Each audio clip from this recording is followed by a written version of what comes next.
Good morning. My name is Phil Asgian, a member of Westminster's Social Justice Ministry team.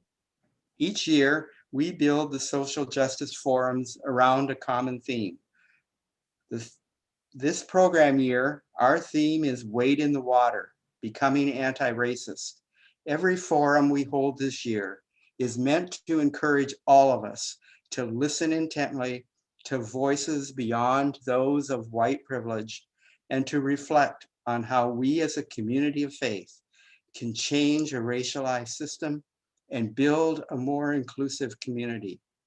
Today, we welcome a team of our neighbors from the University of St. Thomas. We'll start by learning about this semester's honors seminar, from Dr. Ora Wharton-Beck from the School of Education and from Dr. Rita Letterly from the School of Engineering, followed by student presentations. We have invited members of the social justice team to sit in on this recorded session and propose questions which will be addressed after the project presentations. With that, I'll turn it over to Dr. Wharton-Beck. Thank you, Phil, Alana, and the Westminster Social Justice team for giving us this opportunity to showcase our students and their projects. I am Dr. Ora Wharton-Beck, and I am an assistant professor in the School of Education. This semester, Dr. Rita Letterly and I launched a new course which focused on transportation and race. This is an Aquinas Honors course which studies the history of infrastructures or highways in housing in the United States. Our goal is to provide students with a critical lens on an eye on equity and a heart for social justice to analyze the multi-dimensional factors related to race, class, and economics. This semester, we looked at 4 themes. They are architectural exclusion, the arts, engineering, design process, and the critical issues and social changes related to communities of color.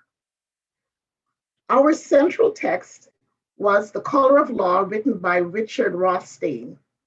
In this class, we used bridges and highways as metaphors to set the stage for examining infrastructures, housing, and their impact on the culture of established communities in the United States. Some of the strategies we used this semester were engineering case studies, archival data, and historical films. We especially examined the impact of redlining, federal and local politics that were intentionally made to destroy Black neighborhoods, and the predatory lending and discriminatory practices by banks. We use our own St. Paul's Rondo neighborhood to help students understand how the construction of Interstate 94 dramatically altered the lives of a vibrant and functioning community. Our scholars explored how engineering concepts provide challenges and opportunities for addressing the disparities in transportation and housing today. The collective efforts are used to preserve the historical memory of displaced residents and offers a new chapter in the narrative of what it means to call a place home. I now turn my time to Dr. Rita Letterly. Thank you. Thank you, Dr. Wharton-Beck. I'm Rita Letterly. I'm an assistant professor in the Department of Civil Engineering here at St. Thomas. And today you're going to hear our students present their final class projects. As Dr. Wharton-Beck explained, our students have spent the semester studying the history of transportation and race and how they intersect, often to the detriment of marginalized groups. Our final project is meant to help students explore how the transportation system can be changed for the better, to overcome previous injustices that still leave a legacy in the transportation system today. So this project was divided into two parts. And in the first part, students were encouraged to really think big and bold, to propose a transportation infrastructure project that would increase equity within the Twin Cities for historically marginalized or underrepresented groups. Some students chose to focus on one very specific group. Other students were more broad in their focus. Once they had that big idea, then the engineering portion of the class came into the picture. So for the second part of the project, students had to look at the challenges that they would face to actually make their proposal a reality. Now, this is an interdisciplinary honors course. It is not an engineering course. Most of our students are not engineers. None of them are civil engineers. So this is a very high level engineering analysis we're having them do. They're not doing the math to design the projects. But part of the goal of this class is to introduce students to the discipline of engineering. So we had them focus on identifying the engineering constraints that would shape their project and how those constraints would affect how the project gets built and how it impacts people.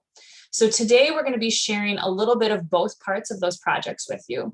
And one final note is that you'll notice some students are working individually and others are working in pairs. As part of setting this class up to operate during a time of COVID, we gave students the option of going solo or working with a partner, just depending on what their life looked like right now and what's going to work better for them. These projects span a really wide range of ideas, but all of them are aimed at creating really big changes to the infrastructure of our city with the goal of a more inclusive community, or as we say at St. Thomas, they're all for the common good. So with that, we will let our first student get going.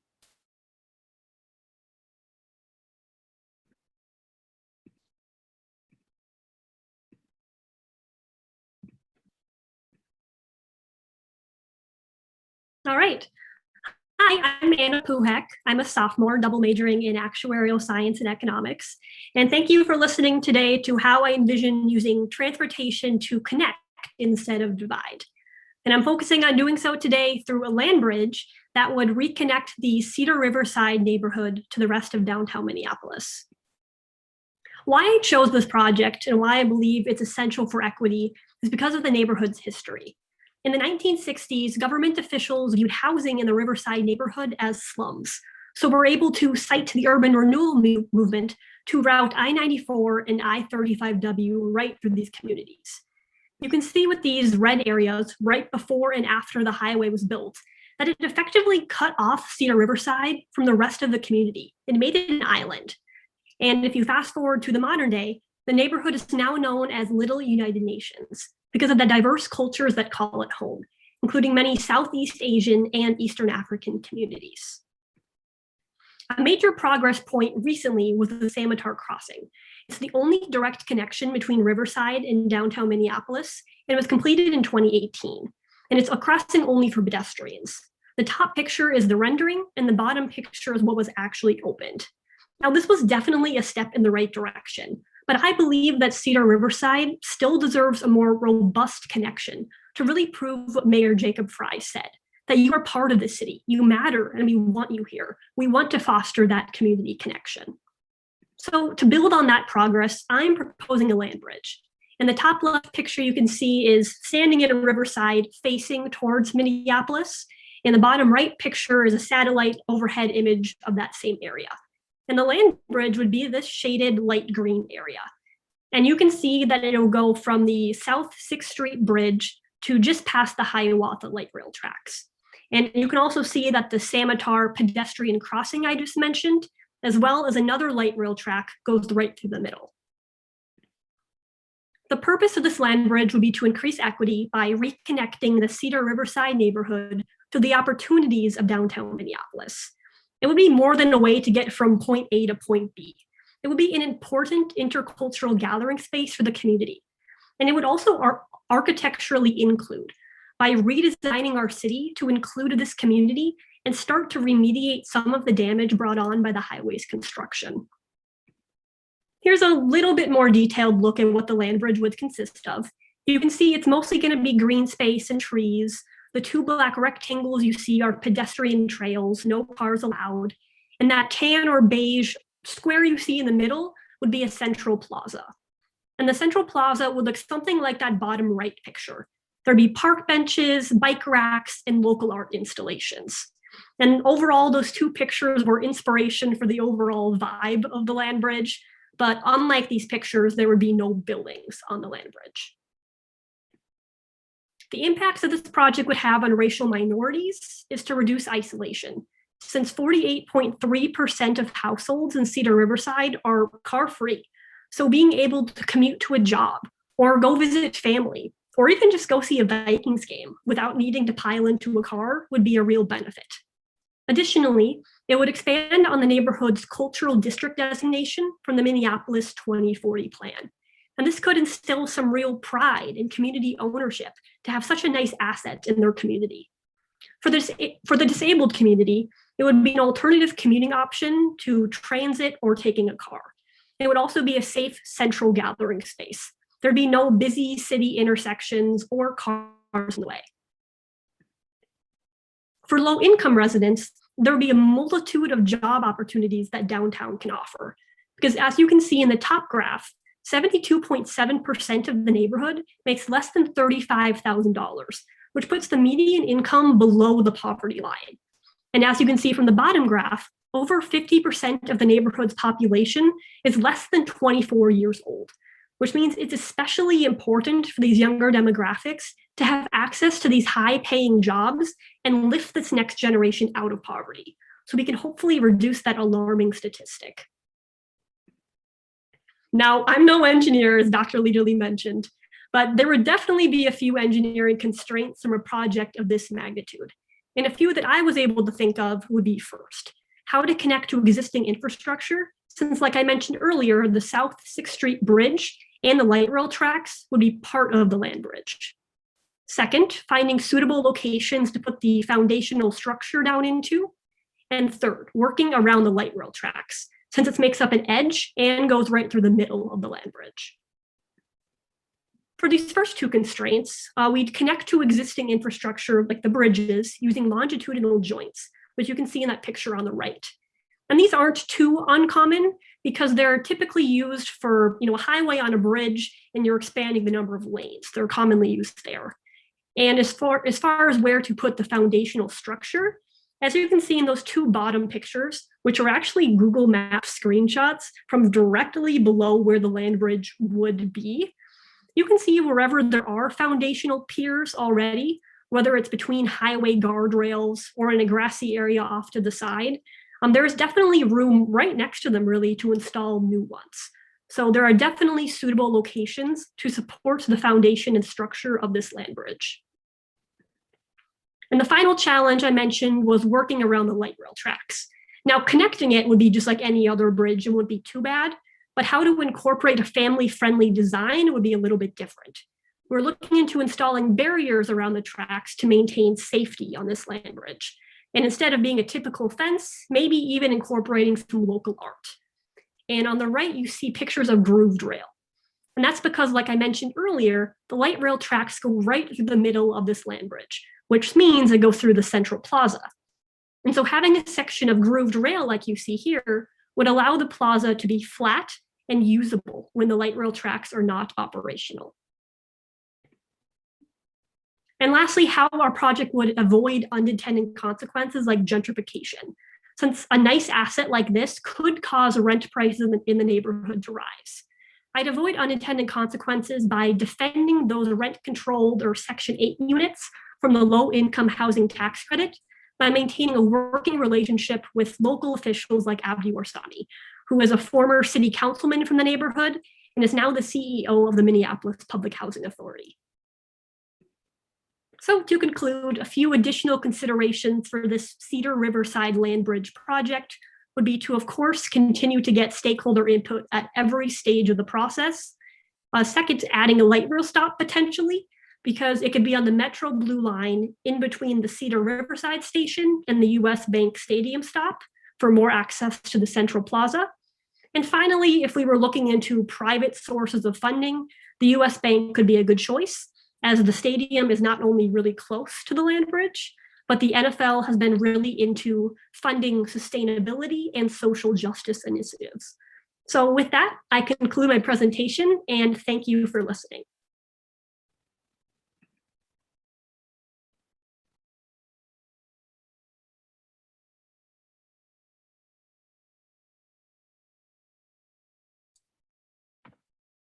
So my group will be presenting about improvements to Metro Transit buses for those who are deaf, blind, or deafblind. I'm Zach Hagelin. I'm a senior majoring in mechanical engineering. And I'm Samantha Nordmark. I'm also a senior majoring in Russian, minoring in women, gender, sexuality, and theology. So first, I want to start off with an interview of our presentation. But first, we'll kind of describe our project's proposal, how it increases equity. I'll also talk about the engineering constraints. My partner will talk about how this project will avoid certain unintended consequences. We'll talk about potential routes for funding, and then we'll finally talk about impact on marginalized groups and the majority population.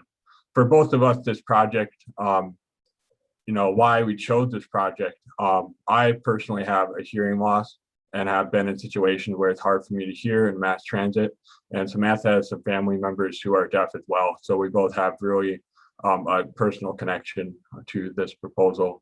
So some of the things we are proposing to make Metro Transit more equitable for these riders. Our first proposal is to reconfigure seat locations on Metro Transit buses. So I'll show that in a later slide here. But this would allow people who are deaf to be able to communicate with sign language easier than seats that face forward, for example. Another proposal our team has is to have some sort of buzzer technology similar to restaurants or a smartphone app, or also audible cues to single stops for riders. So this would be a benefit for those who are deaf, blind, and then for those who are blind, the audible cues could be helpful as well. And then finally, we propose changing the tactile surfaces along the floors and the edges of the bus to help guide people who are deaf, blind, or blind to their seats on the bus more easily than they can currently. These are the images I was talking about. The figure on the left is, I guess, the old configuration, or the configuration most commonly found on Metro Transit. You can kind of see how there's very few seat options that are facing towards each other. So this would be hard for those who are trying to communicate with ASL, where you need to see each other's faces as well as their hands in order to communicate with one another. And then figure 2 on the right is an example of some of the newer buses they've been recently purchasing. As you can see, the large increase in the amount of space for both seating, but also you can be standing and facing one another and also communicate with sign language.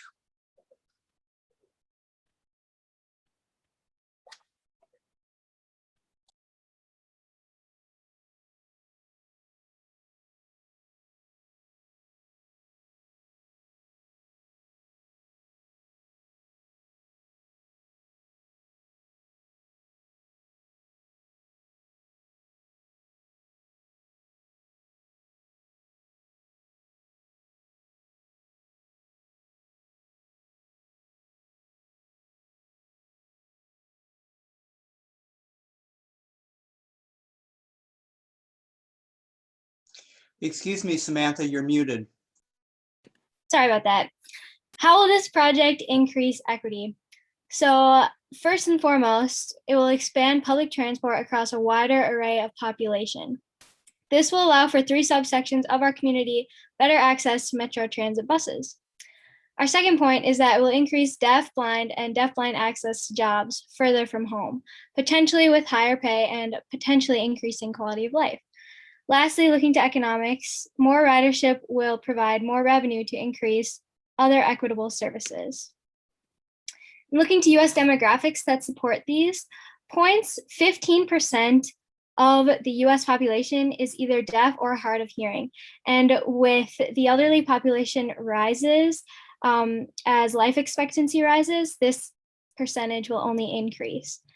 The deaf population in the US is at 13%. And lastly, the deaf-blind community is up to 70 to 100,000 people in the US.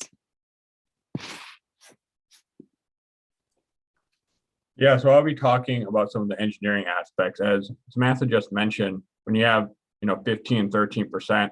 And the Twin Cities Metro Transit serves a population of about 3 million people. We're talking about hundreds of thousands of people that could benefit from these changes.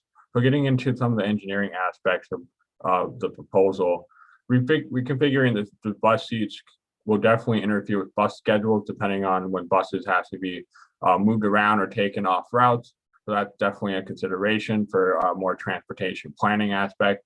For the plastic used for the tactile floors, you have to make sure they're still easy to clean, but also are still tactile enough to be able to guide those to their seats. So that to be still rough enough. As far as buzzer technology, like I previously mentioned, restaurants kind of use a similar technology, but when you're implementing them in, say, a bus situation where riders have to pick them up from a spot and return them, you have to be able to track them, make sure they're not, being taken off the bus accidentally, things like that for the technology. And then finally, with the smartphone option, instead of using a buzzer, you have to make sure it's compatible across different hardwares and softwares of phones that are out there, and figure out what phones the software, this app could potentially be used with. How do we avoid unintended consequences? So one aspect that Zach and I thought of in foresight is architectural inclusion and how we can avoid that. So one problem we saw in the future was the potential for people with physical difficulties, specifically those who use a wheelchair or cane, to be disturbed by the textured paths as seen in the picture on the left. But our solution to this is to make sure that the textured paths are not overly bumpy or restrictive. So how do we fund this? First and foremost, lobbying. Put politicians' feet to the fire, and to do this, we would use the Americans with Disabilities Act. So make sure to cite that it is a moral and legal obligation for Metro Transit to be available to all communities, especially the three we are citing today. So this project will have a major impact on these three marginalized groups. The first one is the deaf community, and it'll allow for better communication across this community. Like Zach said, when you use ASL, you need to use your hands and facial expressions. When you're sitting next to each other on a bus, you can't communicate properly. Second, blind people can better locate seats and bus stops using the tactile services and the buzzers or phone apps.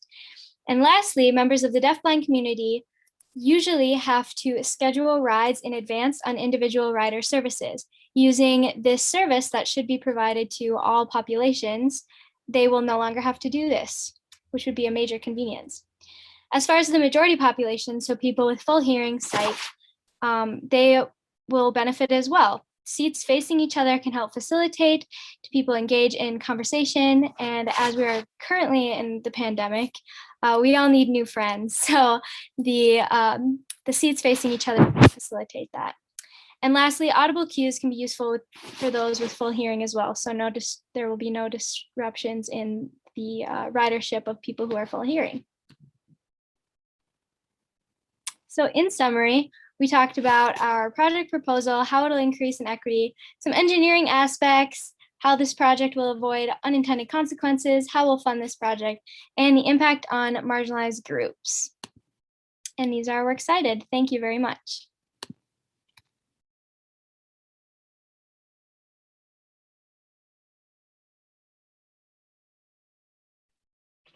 Okay, hi, I'm Abby Johnson, and I'm a senior here at St. Thomas, majoring in psychology with minors in Catholic studies and Spanish.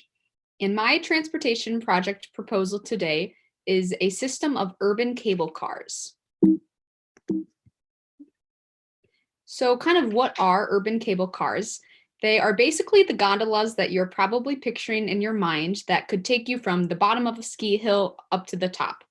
And the overall view of my project would be to start in the city of St. Paul and to build a system of these urban cable cars with the goal of eventually having multiple lines, kind of like the Metro Transit, throughout the Twin Cities.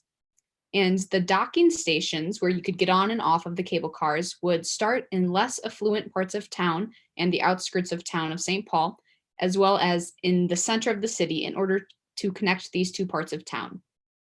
Where? It's kind of obvious, but they will be above ground, as I think there's kind of no need to clog up the Twin Cities with any more metro lines or cars on the road. And this also makes it super easy to integrate into existing urban settings. A main benefit of urban cable cars is it would greatly increase equity, as there will be no displacement of people in urban cities, as the building, like I just mentioned, is above ground. So there will be no need to destroy any family homes or businesses.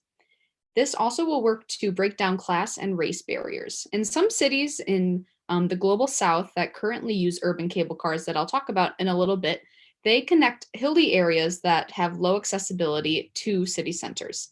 Now, of course, in St. Paul, we don't have too many hills or mountains to worry about, but there definitely are less affluent outskirts of town that can easily be connected to the downtown part of the city through these cable cars, which will aid in commuting for work, for education, for other social services, and a lot of different things.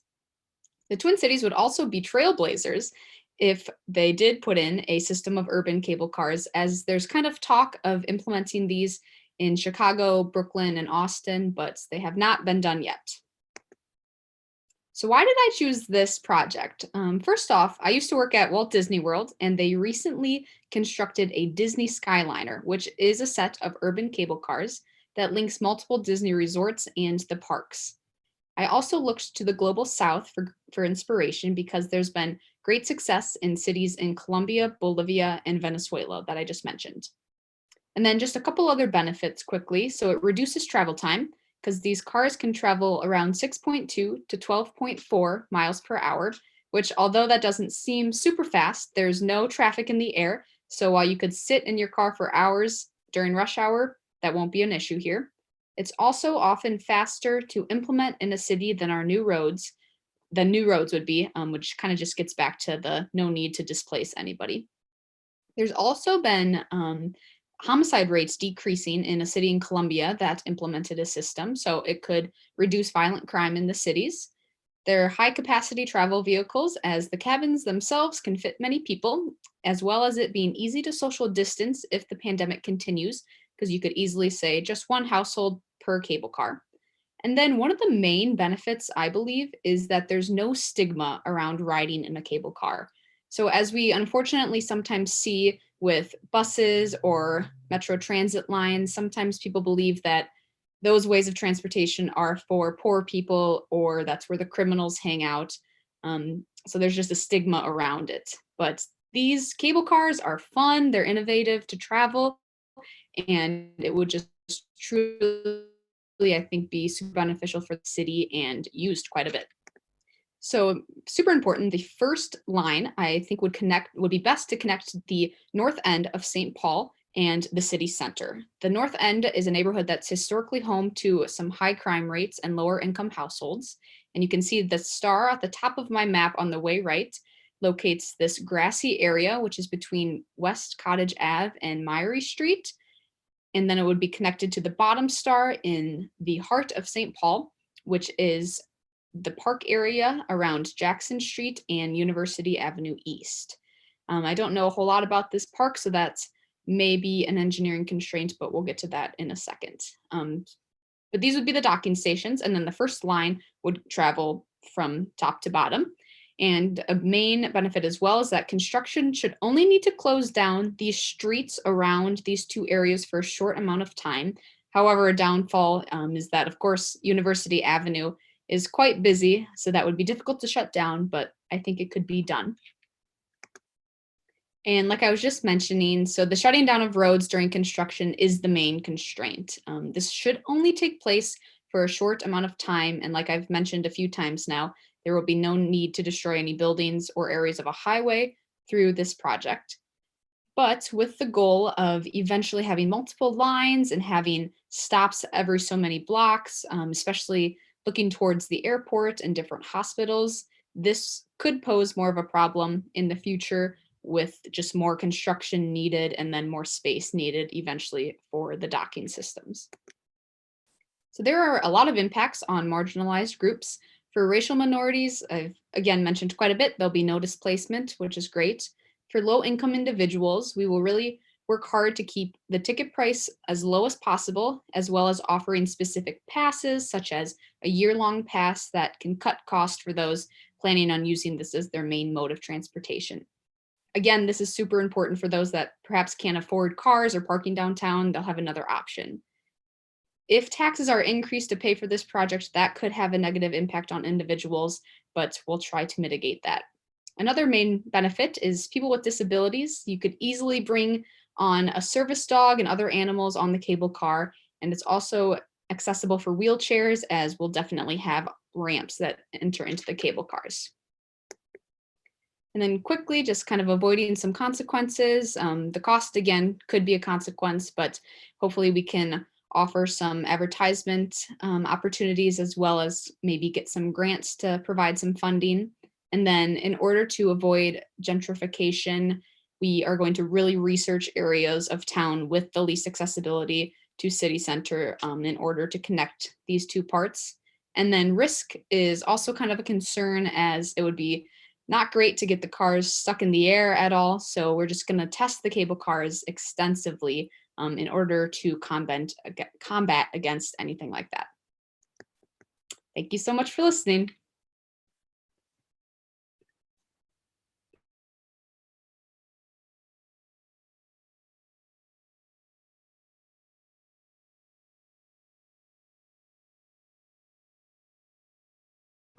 All right. Hi, everybody. I'm Patrick Jackson. I am a senior mechanical engineering student with minors in electrical engineering and sustainability. And I'm Heather Ruby, a senior majoring in accounting. And today, Patrick and I are going to introduce the South Side Land Bridge, a proposal to reconnect and empower a South Minneapolis neighborhood that was split by the construction of Interstate 35W.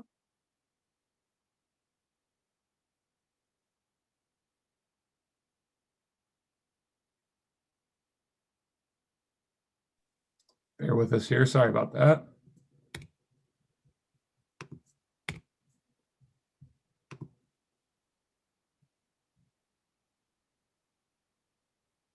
I'm just going to leave it here, Heather. I think the present isn't working. Yes, that works. All right. So the construction of I-35W in 1959 cut directly through the heart of the old South Side neighborhood, which was then a hub for Minneapolis's Black community. The neighborhood was one of the few places in the city where Black families could own their own homes and not be subject to restrictive covenants and real estate steering. And it was a popular integrated neighborhood for working and middle-class families to raise children.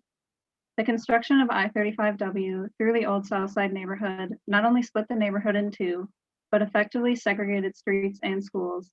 And today the freeway still serves as a racial dividing line in the area.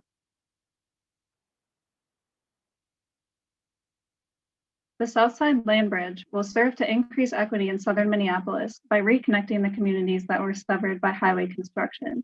It seeks to move towards a reintegration of the neighborhood, engender a heightened sense of community, fellowship, and belonging among both sides, and increase equity that was diminished by the highway's construction decades ago. This purpose will be accomplished through the construction and maintenance of the park atop the land bridge.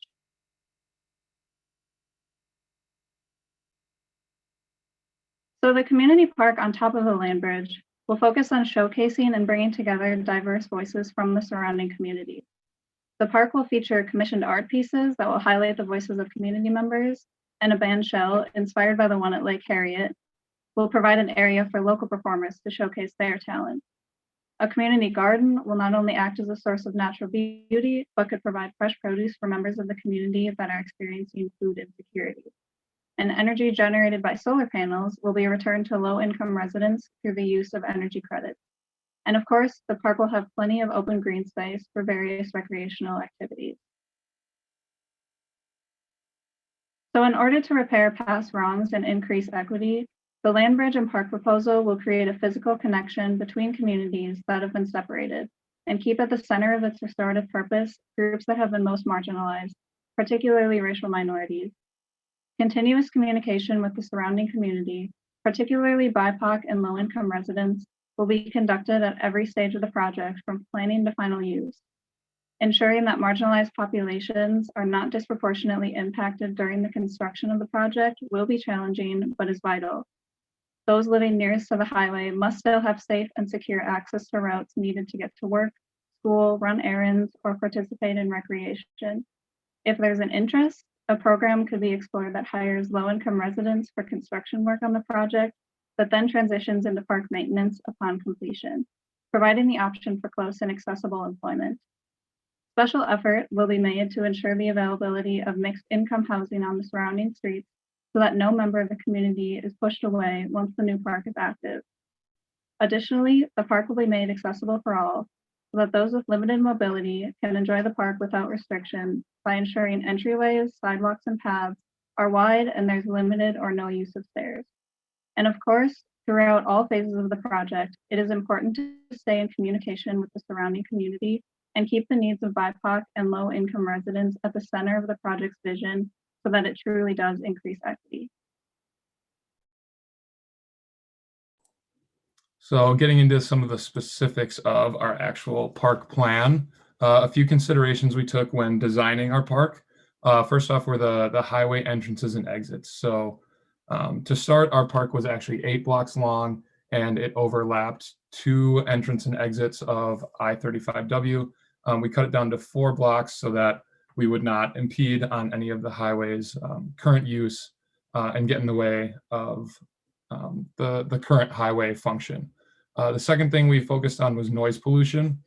So we're putting the park at street level and actually cutting out some of the trees that are already blocking noise for the highway. So we want to make sure we have some sort of barrier on the sides of the park that are directly exposed to the highway. So that would be the north and south side. Again, like Heather was saying, we considered accessibility. So making sure that anyone who wants to use the park can use it, making paths that don't use stairs or ramps, and keeping everything street level, and also making sure we maintain those paths so that throughout time they don't have bumps or cracks that could inhibit the use of wheelchairs or walkers.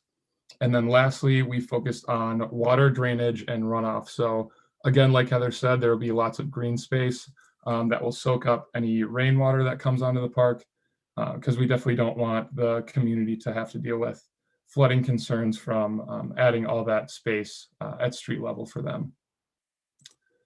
Some future considerations that were out of the scope of our project but are still important to it. So below our park, there will be a highway tunnel, and we'll need to consider venting and fireproofing that just from a safety standpoint for the people using the highway.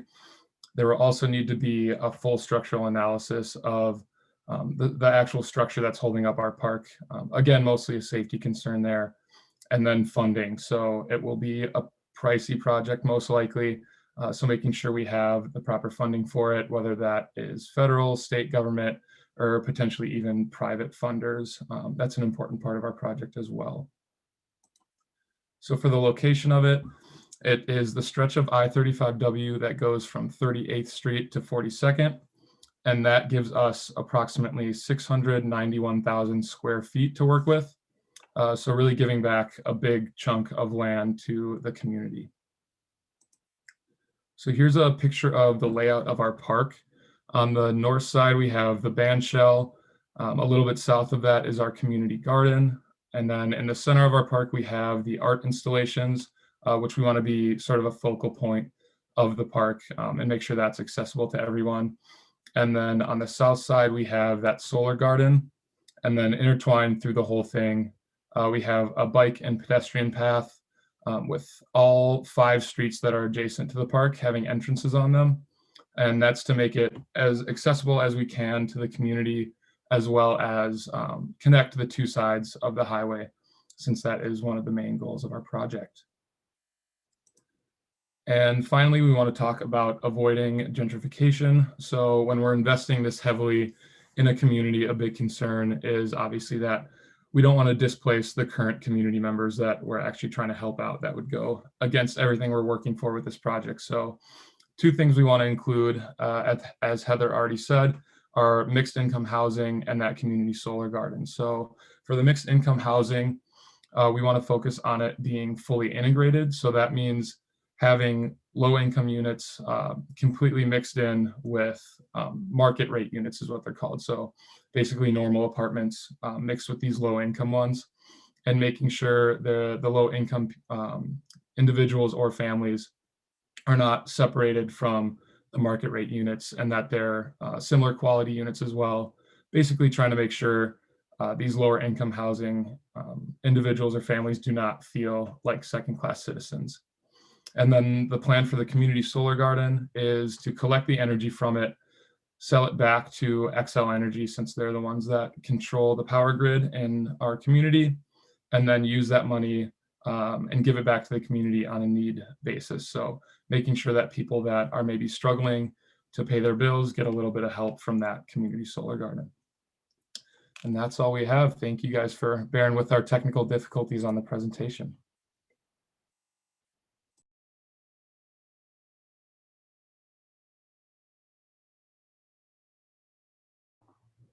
Let's see. Sorry, 1 minute. I'm having some screen sharing difficulties.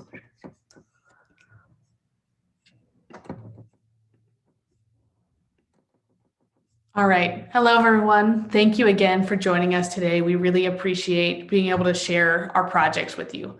My name's Sophia Hernandez Trageser. I'm a senior studying history and theology at St. Thomas.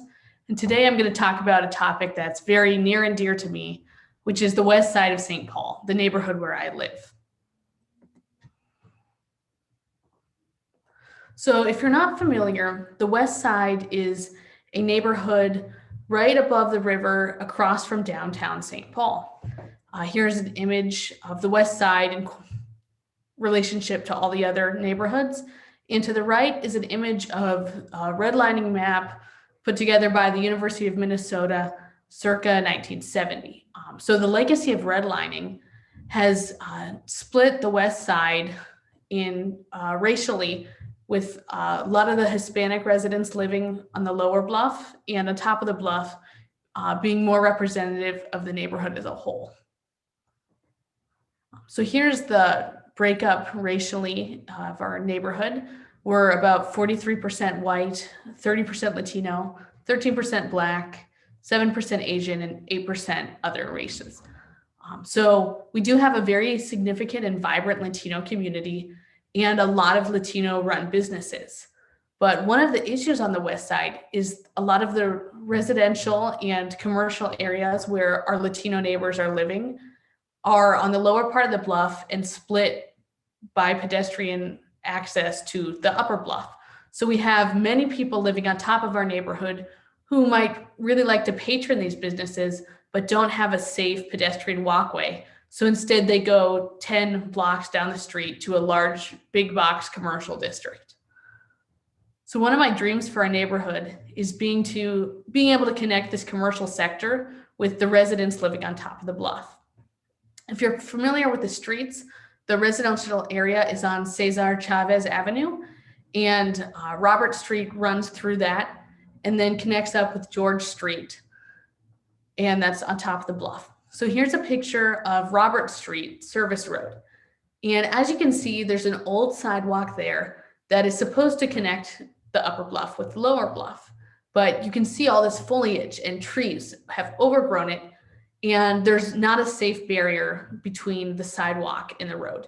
So because of that, it's not utilized by the neighborhood very much, and really is not safe for pedestrians to be using. I want to change that by creating a multi-lane walkway, bikeway, and personal mobility vehicle pathway between atop of the bluff and the commercial lower district. And this would be about 18 feet wide, with 1 lane for bikes, 1 for walking, and a 3rd for power scooters or wheelchairs. And there's a particular reason why it's so important to have that personal mobility lane. And that is because Serenity Senior Home Care is right beside Robert Street. So here you see Serenity Senior Care, and it does not have a good pedestrian walkway to access all the commercial areas. Because of that, the residents of this facility are cut off from the neighborhood and need personal mobility assistance via Metro Transit Mobility or the home care staff to get anywhere. But this problem could be easily fixed by connecting to the walkway a special pass for senior residents. And this would also help the Latino businesses get more patrons and create a better sense of community and further racially integrate our economy. So as you see here, some of the constraints on this project would be taking land or buying land from private owners. Serenity Home Care would be the largest provider here, as most of the strip of land here is owned by them.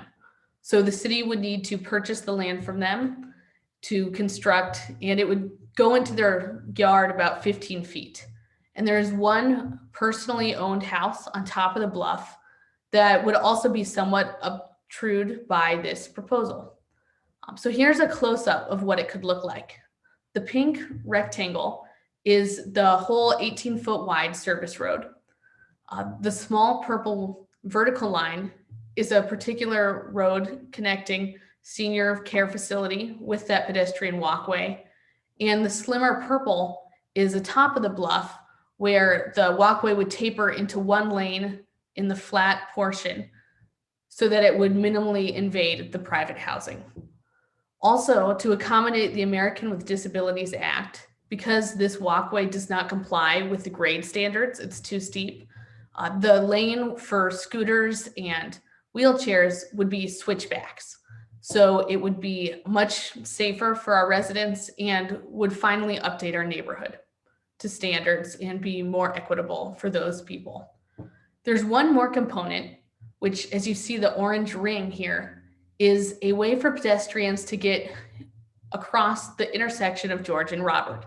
It's a particularly dangerous intersection that has very strange stops in the middle and is almost impossible for pedestrians to safely cross.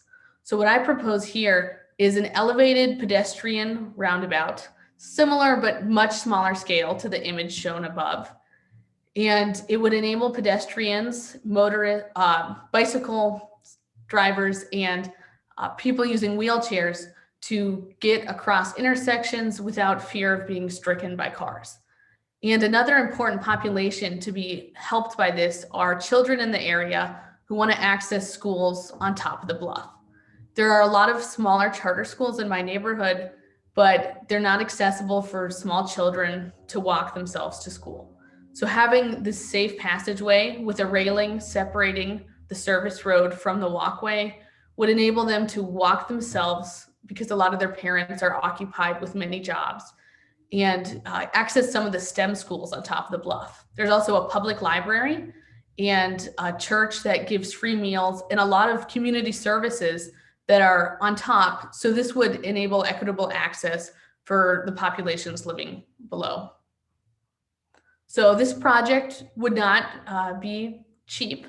It would require funding from either grants or increased tax revenue for an area, but it's also quite modest. And for the amount of money it would take to do this new walkway, I think the money produced in new revenue for the businesses, as well as the new cohesion for our community, would far outweigh any of the costs. Thank you.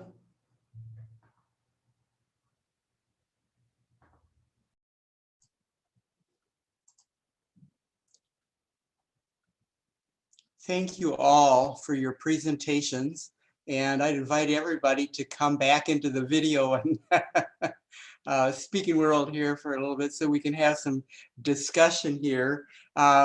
We've got a couple questions brewing. And one thing that cuts across all of these that I thought of that really strikes me, particularly with my background in accounting, is ongoing funding streams.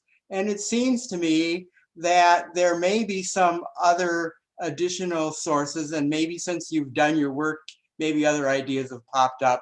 But one of the thoughts that I had is, you know, we have an Arts and Legacy Fund in the state of Minnesota, which is quite unique nationally. And there may be ways to tap into that or some other ongoing community resources. And I'm just wondering, in terms of, as opposed to one-time costs, ongoing costs of funding, any other thoughts that come to mind maybe since you've started kicking these ideas around, which I think are great?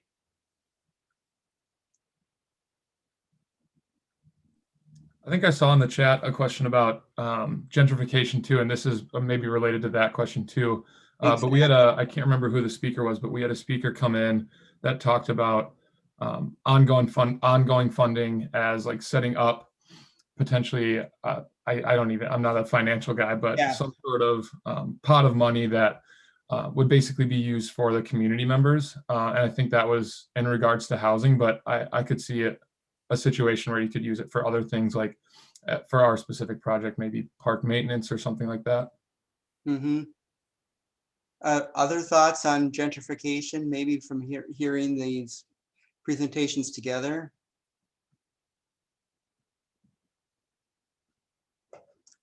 I think it is a big issue, and I think also preserving historic structures is an important part about that. I live in the Ramsey Hill area of St. Paul, and one of the things I found out recently is that some of the neat old homes down the street from me were actually relocated to Ramsey Hill from the old Rondo neighborhood. They could probably, there's probably other opportunities for preservation along the way as well. So any other comments on gentrification? I think a great way to combat that is to make the project about the community and involve them in every part of the way and let the community dictate what it will look like. For my project in particular, the West Side has a very vibrant art and murals, and that's part of the character. So incorporating that style of murals by community members would serve the project very well and make it belong to the people who are currently living there, not just a new generic bridge for all residents, but make it of our own and feel like ours. I would definitely agree with what Sophia said. Yeah, with my project as well, incorporating local art was a big part of maintaining the integrity of the community. And also with regards to gentrification, kind of trying to avoid neighborhoods being vulnerable to gentrification could be achieved by, like you said, funneling that ongoing funding into these neighborhoods. And I mentioned it very briefly in my presentation, but the Minneapolis 2040 plan has several tenets. One of them is 7 cultural districts within the Twin Cities area, and along different segments of the roads and different neighborhoods. And I think those cultural districts that Minneapolis is starting with will be a good way to hopefully avoid gentrification, even starting in the future. Mm-hmm. Thank you. Rita, did you have a comment about funding earlier or no? No, I accidentally hit the hand raise button. Oh, okay. Well, that'll happen. One of the, speaking of communications that was just mentioned, one of Westminster's key initiatives in the community is affordable housing. And we're part of several community-wide organizations like Beacon Interface that promotes affordable housing. And that might be another consideration in this process as well, is how to partner with some of those other initiatives which are looking at funding from multiple sources. And it's not all about the money, obviously, but it might be a way to bridge more community partners together, building on the lines of what Sophia and Anna had mentioned as well, to get more community organizations engaged on an ongoing basis.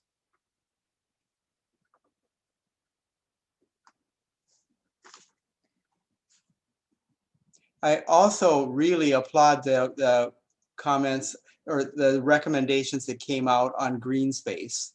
That's one of the big problems we have in downtown areas all over the metro, well, and all over the metro, is we're building all kinds of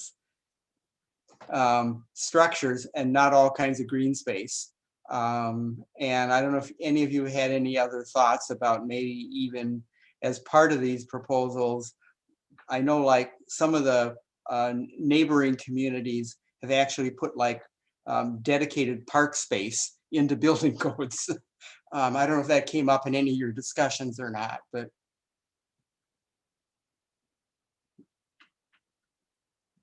Okay.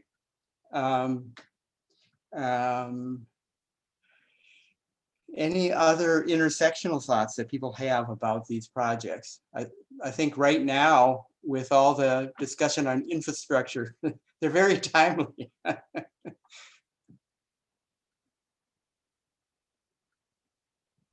I have one more comment that it's related to something we've talked a lot about in the class, and is a little related to the funding too, but it's just kind of the government's responsibility and almost mandate to help fund this kind of stuff. We've talked about how it's in the Constitution that we not only end practices that have caused racism, but also make reparations for them. So I think a big chunk of the financial burden should probably be placed on federal governments. That a lot of ours had to do with highways, so that would be federal government for us. But I think taking that kind of constitutional stance on it is pretty powerful and puts a lot of the responsibility on government agencies to actually do something about it. Okay. Got time for one more question or comment before we wrap up and introduce our next in the series. Any other thoughts? Well, I want to thank each of you very much for all the thought and the energy you've put into this, and thank the instructors for putting the challenge out there and making the connections. And perhaps we'll have an opportunity to have some more of these discussions going into the future. For the benefit of all of us listening and all you participating, if you wish to, the following Sunday after this presentation airs, we will welcome Dr.